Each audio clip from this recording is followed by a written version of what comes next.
प्रिय मित्रों, आज हम लोग कक्षा 12 इंग्लिश की पोयम नंबर 5 जो अंतिम पोयम है, आंट जेनिफर्स टाइगर, चाची जेनिफर के बाग। इस पोयम की सेंट्रल आइडिया हम पढ़ेंगे। The poem aunt Jennifer's tiger is a praiseworthy and inspirable poem.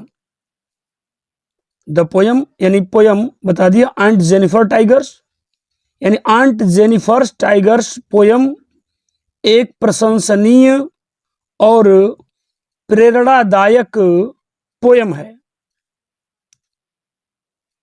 It is composed, यह रचित है, बाय एड्रिन रिच। इट यह इज कंपोज्ड रचित है, बाय एड्रिन रिच, यह एड्रिन रिच के द्वारा रचित है। इन दिस पोयम, इस कविता में, सी टेल्स, वह बताती हैं, एड्रिन रिच बताती हैं कि हाउ, कैसे, the power of patriarchy, power of the patriarchy यानी पितृ सत्तात्मक शक्ति। द पावर ऑफ पेट्रियार्ची का मतलब है पितृ सत्तात्मक शक्ति। जैसे कि बताया गया कि परिवारों में पिता ही मुखिया हुआ करता था, तो उसी बात को यहाँ बताई गई है कि परिवार का पिता ही मुखिया होता था, तो उसी बात को यहाँ बताई गई कि इन दिस पोयम, इस कविता में, सी टेल्स, वो बताती हैं कि हाउ, कैसे, the power of the patriarchy यानी पितृ सत्तात्मक शक्ति, कंट्रोल्स, नियंत्रित करती है, वोमेन्स, नारियों के, बॉडीज, शरीर को, बट नॉट देयर माइंड, लेकिन उनके, देयर यानी उनके, माइंड मस्तिष्क, लेकिन उनके मस्तिष्क को नियंत्रित नहीं करता है। तो इन दिस पोयम, इस कविता में, सी टेल्स, वह बताती हैं कि कैसे पितृसत्तात्मक शक्ति नारियों के शरीर को कंट्रोल्स करता है, नियंत्रित करता है, अपने बस में रखता है, बट नॉट देयर माइंड्स, लेकिन उनके मस्तिष्क को कंट्रोल नहीं कर पाता है।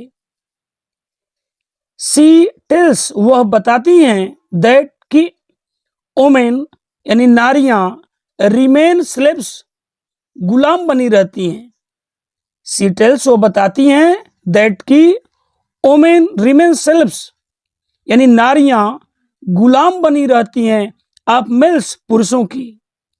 नारियां, सी टेल्स, वो बताती हैं, दैट कि ओमेन यानी नारियां, रिमेन स्लेव्स, गुलाम बनी रहती हैं, आप मीन्स की, मेल्स माने पुरुषों यानी पुरुषों की गुलाम बनी रहती हैं, बिकॉज ऑफ, के कारण, बिकॉज ऑफ के कारण, द इंस्टीट्यूशन, इंस्टीट्यूशन मीन्स होता है संस्था, ऑफ मैरिज, विवाह की, यानी विवाह की संस्था के कारण पुरुषों की नारियां गुलाम बनी रहती हैं।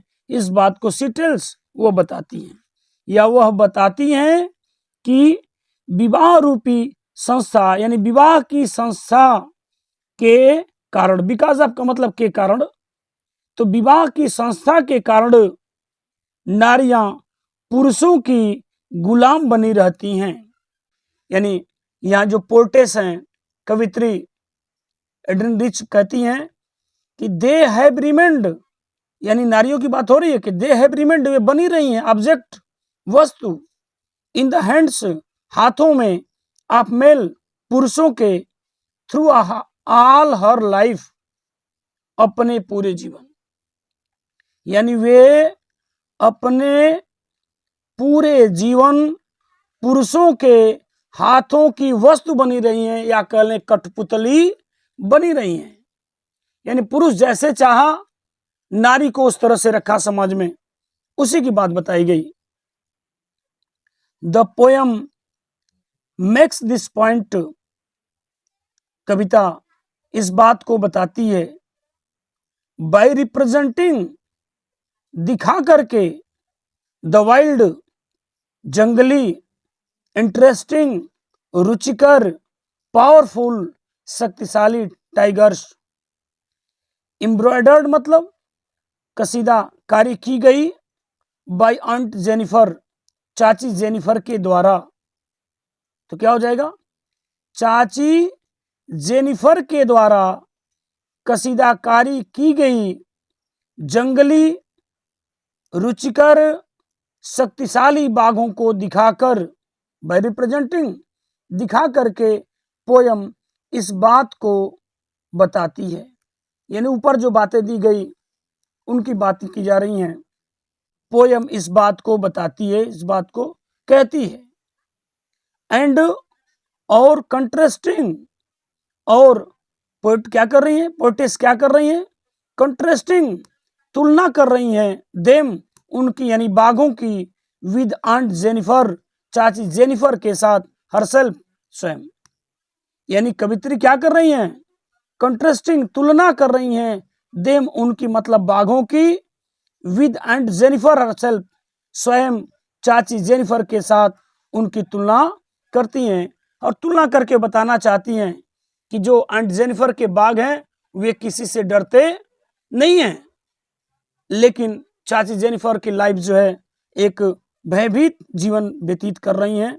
इन्हीं के दोनों में कंट्रास्ट किया गया है, दोनों में विरोधाभास दिखाया गया है।